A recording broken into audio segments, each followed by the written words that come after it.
ಕಲ್ಲ ನೆತ್ತಿ ಮೇಲೆ ಬಿಚ್ಚು ಕತ್ತಿ ಯೋಧ ನಿಂತ 7 ಸುತ್ತು ಕೋಟೆ ಮೇಲೆ ಸಿಂಹದಂತೆ ಕಾದು ಕುಂತ ವಿಷ್ಣು ಶೈವ ಪಂಥವೆಲ್ಲ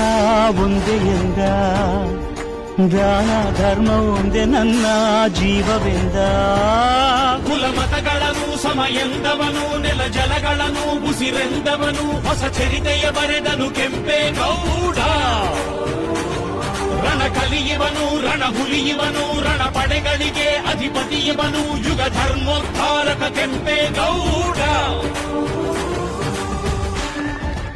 ಭುವಿಗೆ ಇಳಿದ ಅಮರಲೋಕ ವಿಜಯನಗರ